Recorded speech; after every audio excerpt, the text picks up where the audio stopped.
أعمالنا ونعوذ بالله من شرور أنفسنا ومن سيئات أعمالنا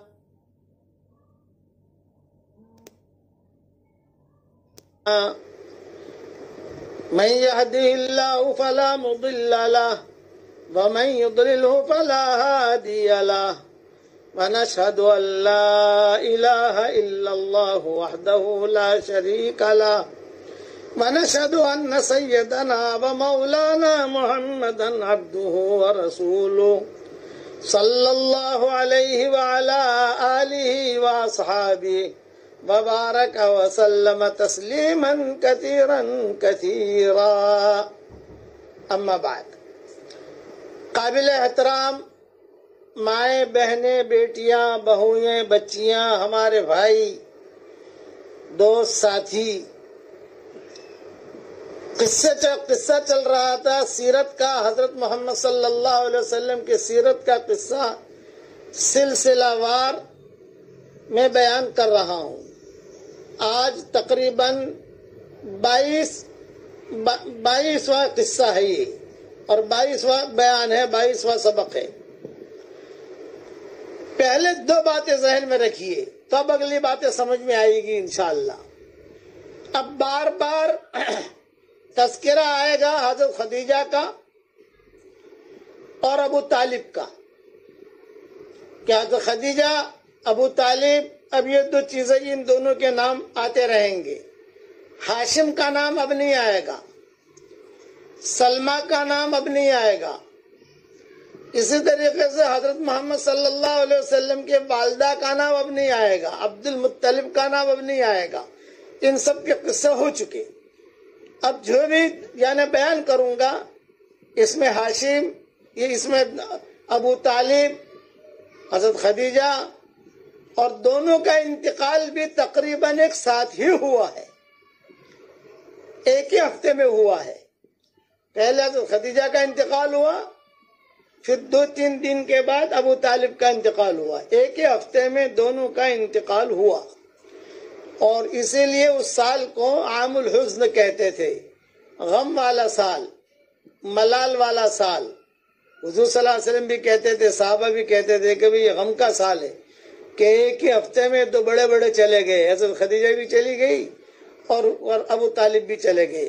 خیر، اپنے وقت پر جب وہ قصے آئیں گے تو بیان کروں گا. اب تو یہ ہے کہ آپ صلی اللہ علیہ وسلم کی عمر 15 سال کی ہوئی. میں سال کے اعتبار سے چل رہا ہوں تاکہ بات سمجھ میں آئے.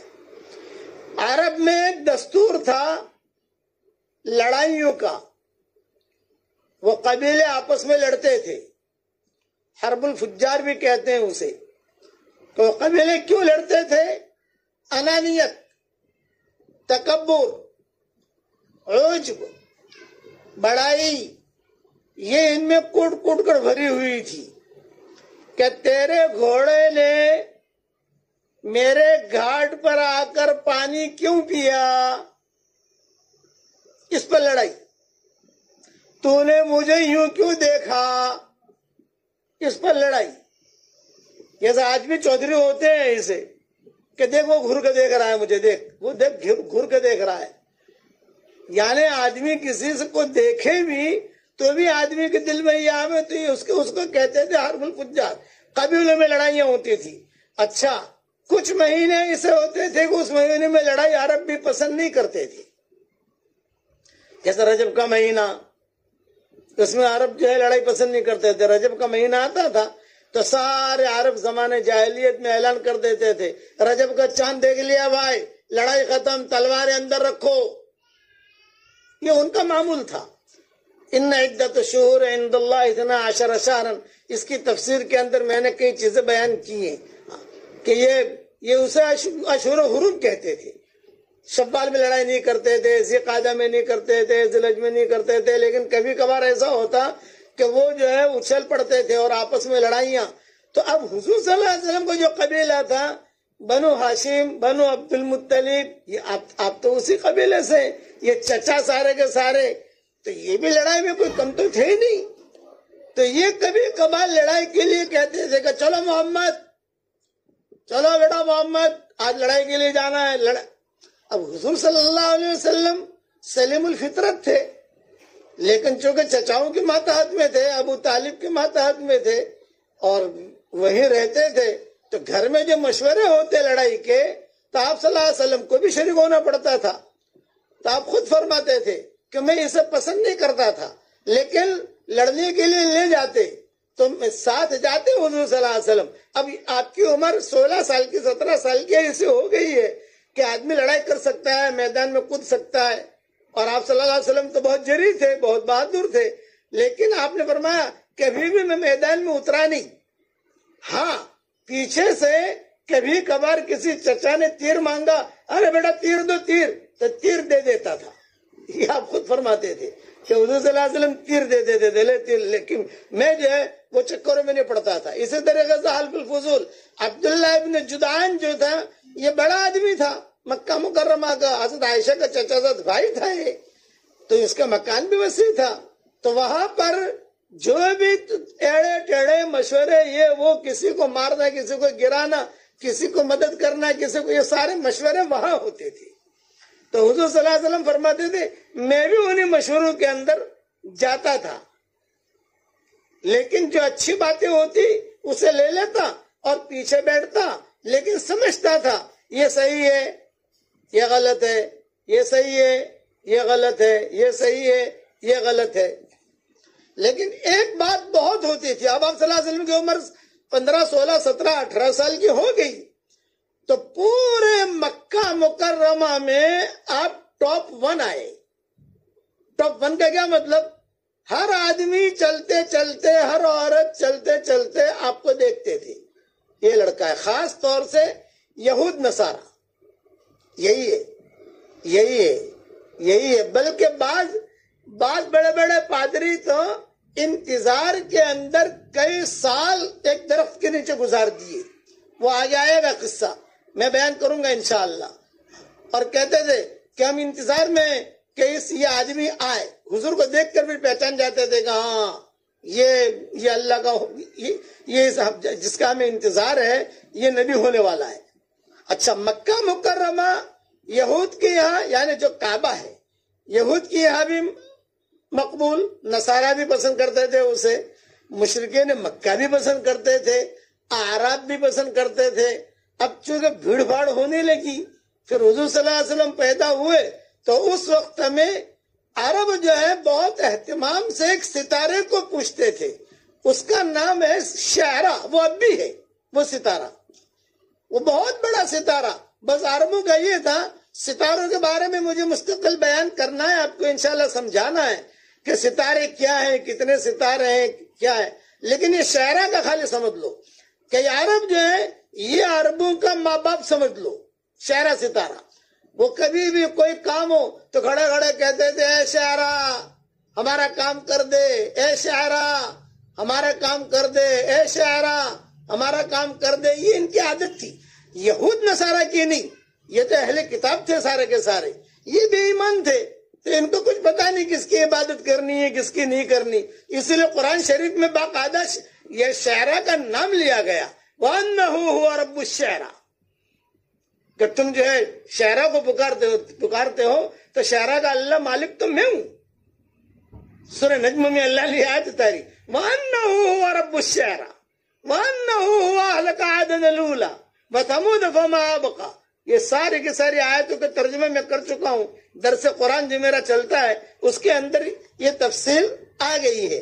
اب کون سا نمبر میں آئی ہے مجھے پتا نہیں۔ تو یہ عرب جو ہے یہ شعرا کو کہتے تھے کہ یہ لڑکا کون ہے، یہ لڑکا کون ہے، ایک بات۔ دوسرا کہ یہ تو مکمل تھا کہ یہاں کچھ نہ کچھ بڑی چیز وجود میں آنے والی ہے۔ تو یہود نصارہ جو ہے صرف حضور کو دیکھنے کے لیے دور دور سے آتے تھے مکہ مکرمہ، اور کیسا کرتے تھے، چپکے سے طواف کیا اور 2-4 آدمی آ گئے، 2-4 عورتیں آ گئی، بھئی دیکھو وہ لڑکا دکھتا وہ لڑکا، ہاں یہ جو مکان تھا میں آپ رہتے تھے تو جان بوجھ کر بھی مکان کے قریب سے گزرتے تھے اور آنکھوں سے اشارہ کرتے، یہ ہے وہ بیٹھا ہے، وہ ہے وہ بیٹھا ہے، وہ ہے۔ یہ دن حضور صلی اللہ علیہ وسلم کے گزرتے رہے۔ آپ تجارت بھی کرتے رہے، بکریاں بھی چراتے رہے، لوگوں کی خیر خبر بھی لیتے رہے، بیوائیں کبھی آتی کچھ کام کے لیے، محمد ذرا یہ کام کر دو تو کبھی انکار نہیں کرتے، خود چلے جاتے اور لوگوں کے ساتھ اپنا زندگی گزارتے رہے۔ خدیجہ جو تھی، حضرت خدیجہ رضی اللہ تعالی عنہ، یہ بہت مالدار عورت تھی اور شریفہ تھی اور امین تھی اور اللہ نے بہت مال دیا تھا، اسی وجہ سے ان کا نام طاہرہ تھا۔ حضرت خدیجہ کو لوگ خدیجہ نہیں کہتے تھے، مکہ مکرمہ میں طاہرہ کہہ کے پکارتے تھے۔ یہ دیکھتی رہتی تھی کبھی یہ قریش میں ہمارے خاندان میں یہ ایک لڑکا ہے، یہاں تک کہ آپ صلی اللہ علیہ وسلم کی عمر ایک روایت کے مطابق 22 سال کی ہوئی۔ پہلے میں کہہ چکا تھا کہ آپ صلی اللہ علیہ وسلم کا 20 سال کی عمر میں بھی شق صدر ہونا بعض علماء نے لکھا ہے۔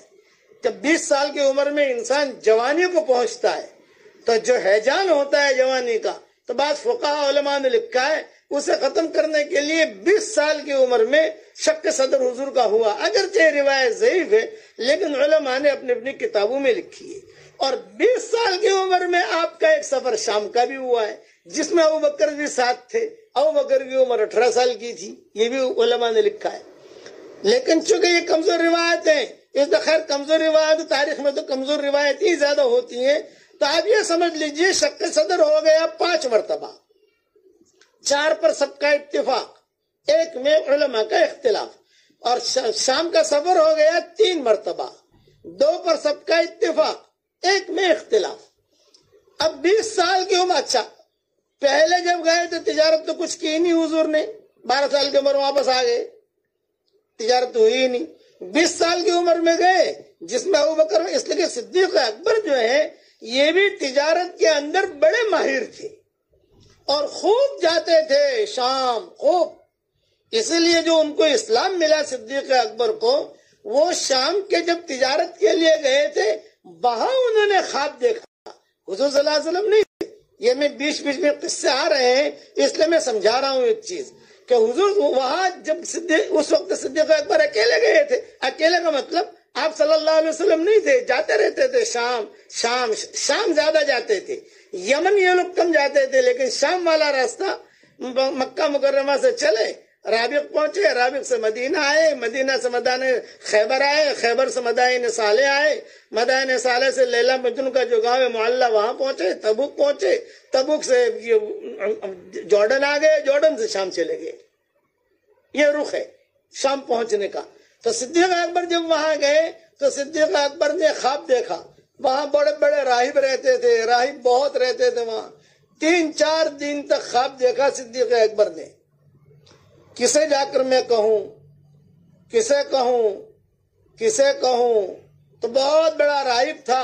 ہمیشہ یاد رکھنا، وکیل پکڑتے ہو بہت اچھا،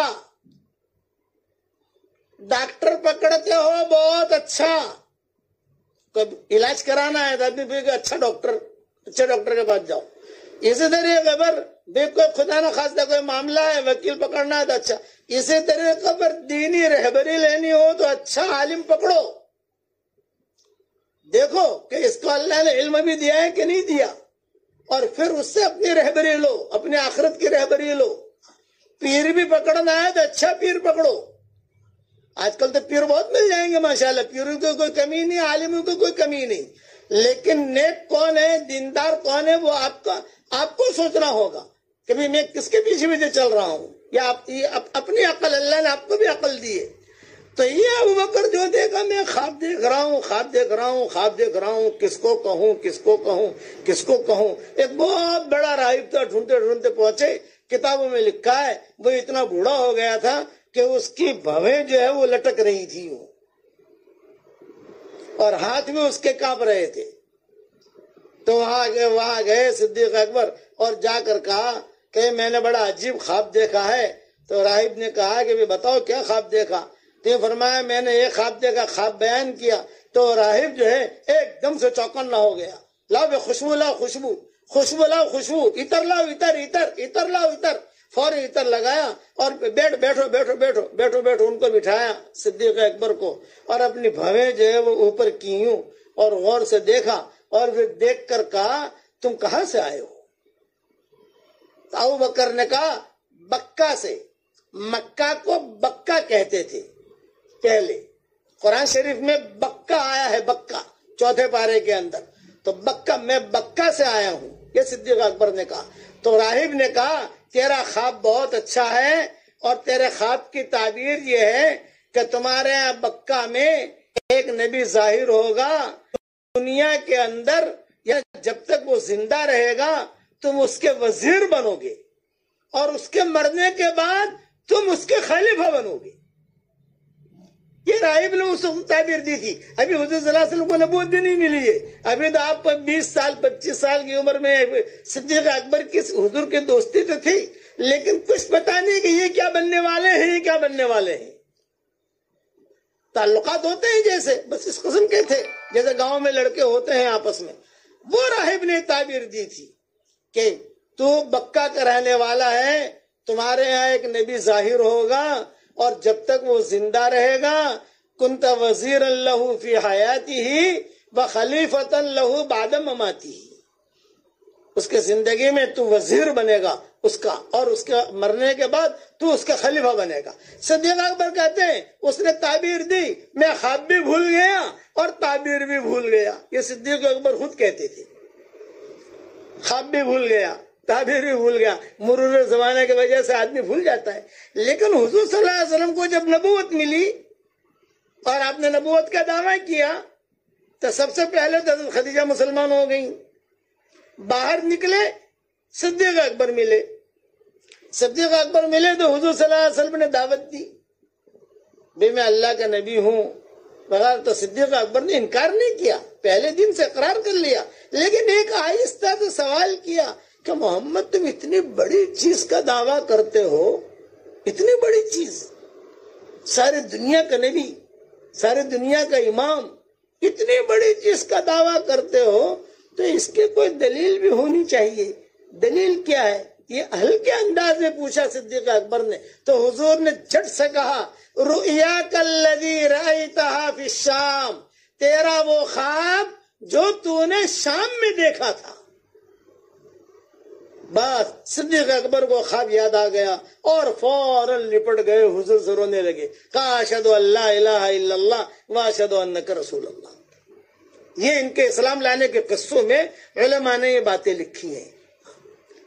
تو اب چونکہ یہ قصے کے سنانے کا یہ وقت تو ہے نہیں، لیکن یہ کہ چونکہ حضور صلی اللہ علیہ وسلم کے ساتھ کن کے جو تعلقات ہے، ابھی میسرہ کا قصہ آئے گا تو دو میسرہ، آج کل تو شاید میسرہ لڑکیوں کا نام رکھتے ہیں، لڑکوں کا نام رکھتے ہیں، اچھا نام ہے، لیکن 2 میسرہ کے قصے بھی آئیں گے جو اب آگے شروع ہوں گے۔ حضور اکرم صلی اللہ علیہ وسلم ایک روایت کے مطابق 22 سال کی عمر ہو گئی، ایک روایت کے مطابق 25 سال کی عمر ہو گئی، اور دن گزرتے گئے۔ اب گھر میں تنگی تھی، ابو طالب ان کے بھی بیٹے تھے اور تنگی، تو حضور اکرم صلی اللہ علیہ وسلم سے بعض تاریخ کی کتابوں میں لکھا ہے، ابو طالب نے کہا کہ محمد اب تم بڑے ہو گئے ہو، کوئی دھندا بندہ کرو، گھر کا خرچہ ہے، یہ ساری کی ساری چیزیں ہیں، تو تھوڑا ہاتھ پاؤں مارو، یہ کرو وہ کرو۔ آپ کی عمر 22 سال یا 23 سال، تو آپ نے فرمایا کہ بھی جتنا مجھ سے یہ ہوتا ہے، مطلب کہ بکریاں چرانا، آپ بکریاں چرا کر جو پیسے ملتے تھے اپنی جیب میں نہیں ڈالتے تھے، ابو طالب کو جا کے دے دیتے تھے۔ کاروبار کر کے جو بھی نفع ہوا تو حضور صلی اللہ علیہ وسلم سیدھے ابو طالب کے ہاتھ میں جا کے دے دیتے تھے، یہ نفع ہوا۔ اور کبھی کبھی نقصان بھی ہوتا ہے، کاروبار کا تو مطلب یہ ہوتا ہے کہ نفع نقصان، لیکن ابو طالب کو جو ہے جا کے دے دیتے تھے کہ یہ ہے۔ اب جب آپ کی عمر یہ ہوئی، اب 2 مسئلے آ گئے گھر میں، بھئی محمد کی شادی بھی کرنی ہے اور اسے اپنے پاؤں پر کھڑا بھی کرنا ہے، تو کیا کریں؟ اب 2 روایتیں سنو۔ ایک روایت تو یہ کہ حضرت خدیجہ کے پاس لوگ جاتے تھے پیسہ لینے کے لیے، کیا آپا ہم جا رہے ہیں شام، تم جو ہے 1000 دینار دے دو، 2000 دینار دے دو، جو نفع ہوگا نفع میں آپ کا اتنا ہمارا اتنا، یہ ایگریمنٹ ہوتا تھا۔ اور ایک روایت یہ ہے کہ حضرت خدیجہ جب شام کے لیے قافلہ تیار ہوتا مکہ سے تو ڈھول بجتا تھا، ڈھول اس دور کے اندر ڈھول بجاتے تھے۔ ڈھول بجانے کا کیا مطلب؟ ڈھول بجانے کا مطلب یہ کہ قافلہ تیار ہے، کسی کو جانا ہو تو شام جانا ہو تو چلو، شام جانا ہو تو چلو، تو لوگ جو ہے وہ مشورہ کر کے بیٹے کو بھیج دیتے تھے، کوئی بھائی کو بھیج دیتا تھا، کوئی اپنا پیسہ لے کے جاتا تھا۔ تو صحیح روایت میں یہ آتا ہے پورے مکہ والوں کا جتنا مال ہوتا تھا اس سے کئی گنا زیادہ اکیلی خدیجہ کا مال ہوتا تھا۔ جیسے مکہ والوں کا 1,00,000 دینار جمع کیا ہے دھندے کے لیے، تو خدیجہ کے 3-4 لاکھ دینار ہوتے تھے۔ اور خدیجہ جو ہے سب کے ساتھ ایگریمنٹ کرتی تھی، سب کے ساتھ یہ ہوگا، یہ جو بھی۔ اس کی ایک سہیلی تھی، اس کا نام تھا نفیسہ، حضرت خدیجہ کی خاص سہیلی تھی۔ سہیلی تو میں نہیں کہوں گا، اگرچہ علماء نے سہیلی کا جملہ لکھا ہے، لیکن خیر وہ بھی ہو سکتا ہے سہیلی، لیکن پرائیویٹ سیکریٹری تھی، کیا سمجھ لو کہ سارے گھروں کے کام، اندر کے کام، حساب کتاب کے کام، وہ ساری وہ لڑکی سنبھالتی تھی۔ اور حضرت خدیجہ کہتی تھی کہ اس کو اتنا پیسہ دیا ہے تو خبر رکھنا۔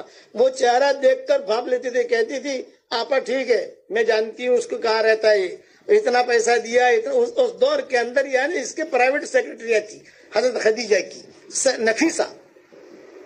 کوئی کام ہوتا تو خدیجہ نفیسہ کے مشورے کے بغیر کبھی بھی نہیں کرتی تھی، نفیسہ کو بلاتی تھی۔ بلکہ بعض تاریخی کتابوں میں لکھا ہے کہ وہاں اپنے پاس ہی رکھتی تھی نفیسہ کو، چونکہ حضرت خدیجہ کے پہلی 2 شادیاں ہو چکی تھی اور بچے بھی تھے، 2 شوہر حضرت خدیجہ کے ہو چکے تھے۔ تیسرا نکاح حضور صلی اللہ علیہ وسلم کے ساتھ ہوا۔ حضور کا پہلا نکاح تھا، حضرت خدیجہ کا تیسرا نکاح تھا۔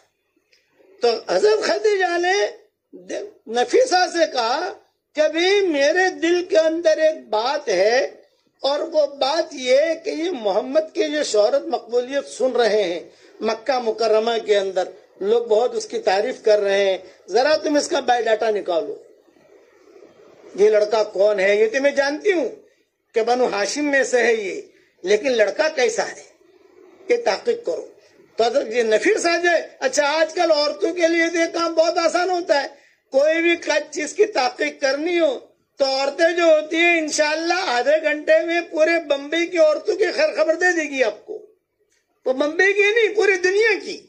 آپ کسی عورت کا کام سونپ دو، اس کے اندر یہ پی ایچ ڈی کی ہوئی ہوتی ہیں، ڈاکٹرنیاں، ماہر ہوتی ہیں عورتیں، یہ اللہ نے ان کے خون میں رکھی ہے بات۔ کسی بھی تحقیق کرنی ہو، فلاں لڑکی کیسی ہے، ہاں آپا میں آپ کو جو تھوڑی دیر بتاتی ہوں، یہاں فون کیا، وہاں فون کیا، وہاں فون کیا، وہاں فون کیا، وہاں فون کیا، اور جھٹ سے رزلٹ حاضر، چاہے صحیح چاہے غلط۔ اس لیے میں کہتا ہوں کہ پی ایچ ڈی کیے بغیر بھی پی ایچ ڈی ہوتی ہے۔